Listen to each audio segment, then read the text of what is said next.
Another day, another box coaching episode. We're here again. Another day, we're at episode 61, I'm pretty sure. We had a 5 game slate on this wonderful Tuesday that was not so wonderful for me. But hey, let's keep it positive here. And let's start with the most negative one instantly, right? The Knicks embarrassed my Warriors, and yeah, it was depressing. Alright, so let's get the Warriors out the way, right? Jordan Poole was solid. I guess 26 points, but everything else was pretty disastrous, right? Clay, it was nasty defensively, but I mean, he's shown me that he still has it in him, so I'm gonna give him and keep giving him a benefit of the doubt because he earned this.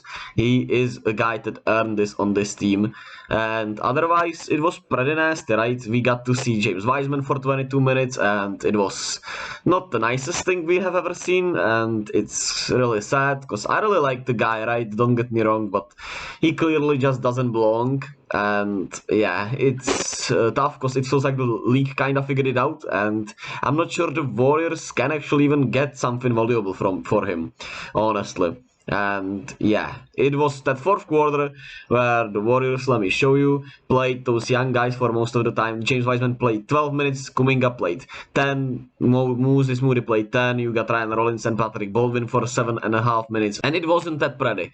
It wasn't that pretty. Wiseman didn't take a shot in that fourth quarter, and I mean, why are you even there, right? Since you are there, just try something at least. Just give us something, and it was a whole lot of turnovers. They had more turnovers than they had made shots in this span. So yeah, it was a depressing fourth quarter. But hey, I still feel really good about Jonathan Kuminga. I still like Moses Moody a lot, and yeah. We'll see if, well, they can pivot from here somewhere, but I'll make a separate video about the two timeline thing that the Warriors are trying to do, and we'll see how it goes. Yeah, let's look on the positive side of this matchup because the Knicks have been rolling and continue to roll now on an 8-game winning streak. They have been the best defense in the league, which they showed tonight. They play with great confidence. Jalen Brunson is incredible. He had 21 points, 5 assists tonight, and the whole starting lineup just played great. They shot the lights out of the basketball. They were 17 of 40 for 42.5% from the three-point line. They also shot 52% from the field, so which is also speaking to the Warriors' defense, but they were also on fire offensively, except, Julius Randle and RJ Barrett. They didn't shoot that well, but hey, that's what they do, kinda. So, yeah. I'm not here to bash them at all because they played all great. It's hard to, pick out every single thing because they all played pretty solid, especially offensively. A lot of things were falling for them. Quentin Grimes at 19 points. You got Emmanuel Quickly with his second best game of the bench, probably of the year. 22 points, especially. Like I said, literally, the last time we talked about the Knicks on here, I had the graphic that, he has not shot well during this win streak that the Knicks are having. Well, he shot pretty well tonight, so yeah, it was just a great win for the Knicks that they can feel good about again, and they are, on the league best 8-game winning streak. All right, let's head to Detroit as the Pistons get blown out at home by Utah. Utah still over 500 now, sitting at 18 and 16. Continue to play really well, man. Lauri Markkanen 9 of 13 from the 3-point line. He made 9 threes, man, and he's just a really great player. He's just so good. 38 points, 5 rebounds, 1 assist, 1 steal, just 1 turnover. A great game from him, and overall, Jared Vanderbilt. The starters played pretty solid. Jared Vanderbilt was another standout. He had 18 points, 13 rebounds, 6 assists, and 2 steals. And man, what a lovely role player he is, man. I would love to have him so much on the Warriors, but I can keep dreaming, I suppose. And this was mostly about their 3-point shooting, of course. Well, Lauri Markkanen had 9, and they had 20 on the game on 43 shots. While when you compare it to the Pistons, they had like 9 threes. I'm pretty sure they had 9 threes. Yep, they had 9 threes.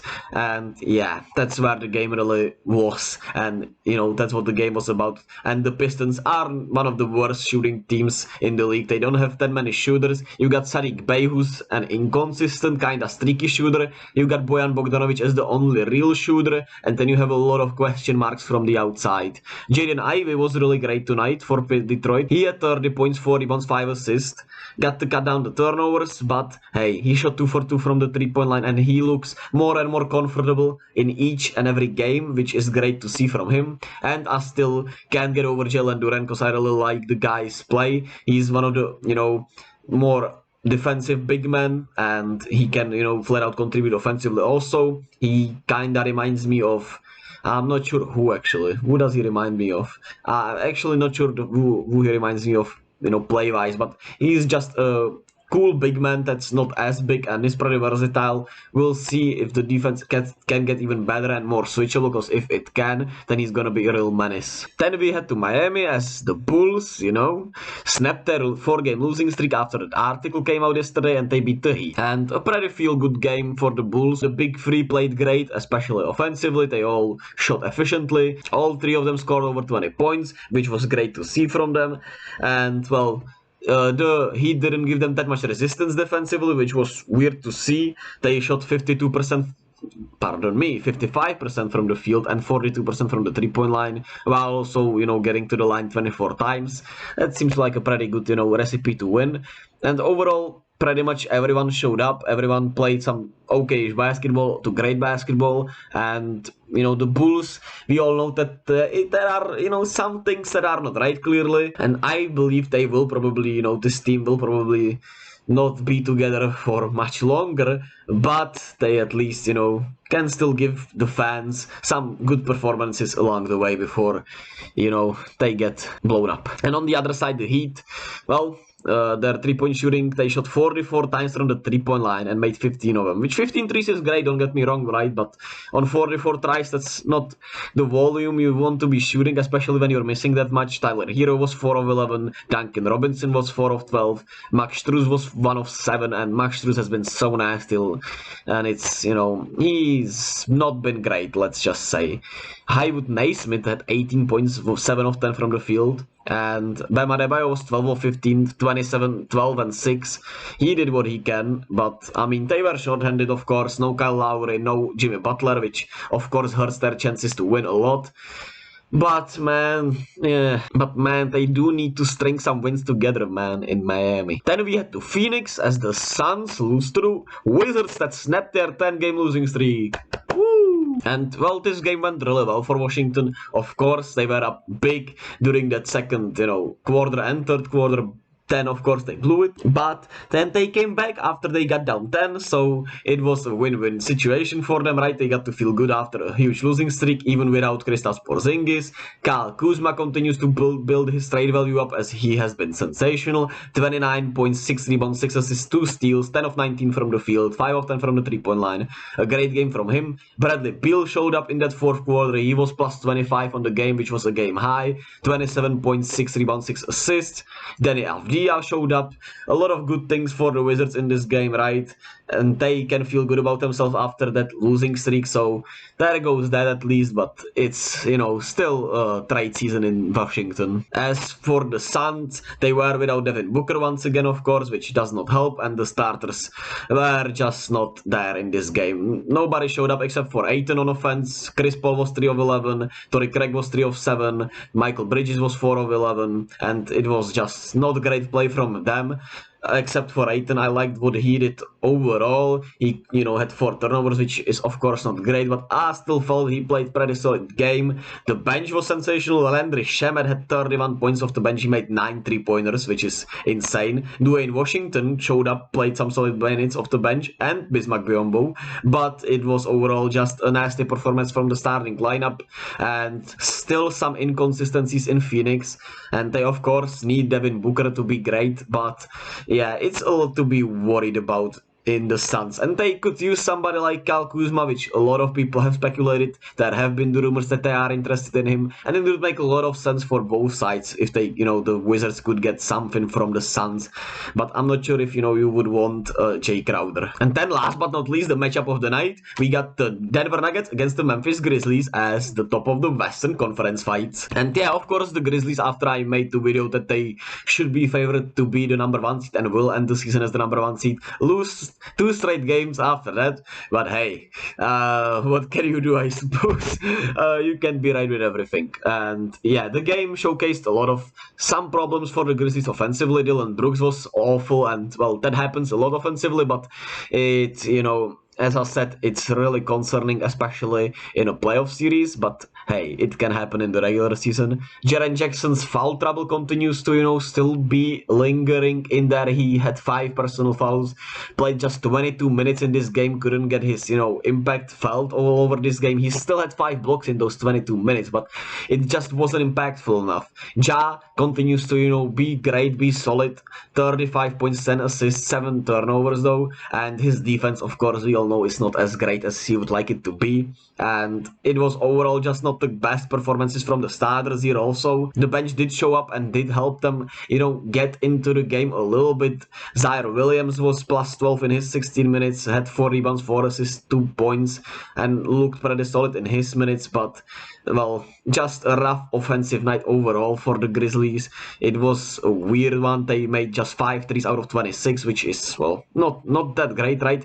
And when you compare it to Denver, they made just 10 of 27, but it's still 5 more threes, man, and they shot the same from the field, right? It was just a weird night for Memphis offensively, especially against Denver, who we all know is not great defensively, but they played probably their best defensive game I've seen from them since Nikola Jokić became a star. I don't think I've ever seen a better game for Denver defensively, and it could have something to do with, Jamal Murray and Michael Porter Jr. not playing, but I'm not here to be mean because I like both of these guys, and yeah, but there is something to be said about their defenses, and, Jokić is somewhat limited, but I feel like he's gotten a little better each year, and that's what you want to see from him. He had 13 points, 13 rebounds, 13 assists, plus 13 on the game, lucky number 13, 6 of 12 from the field. A great game from him. He continues to be one hell of a player, and one of the MVP candidates still, because man, he does deserve to be up there in the conversation.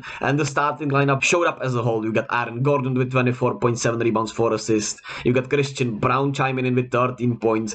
Kentavious Caldwell-Pope had 12 and 7. Bruce Brown continues to be the Swiss Army knife of this team with 16, 5 and 4 and 2 blocks.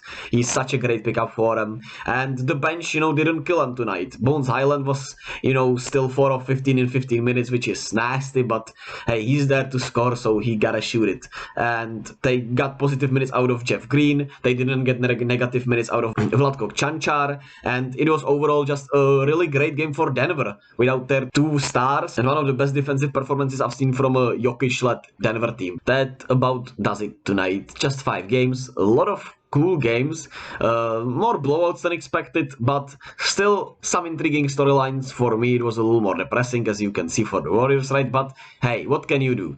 Another day is tomorrow, and on a Wednesday, which is tomorrow, and my Warriors play again against the Nets, and they'll be short-handed because probably no Klay Thompson, maybe even no Draymond Green, so the young guys get another shot to show us something. Hopefully they, look better than they do against the Knicks, but the Nets have been pretty hot themselves, right? They are on a winning streak themselves, so that's going to be a rough one. The Hawks against the Bulls is a fun one. Bucks Cavs, I'm excited for that one. You got Celtics Pacers. I'm not sure if Jason Tatum is playing, but that still should be a good one.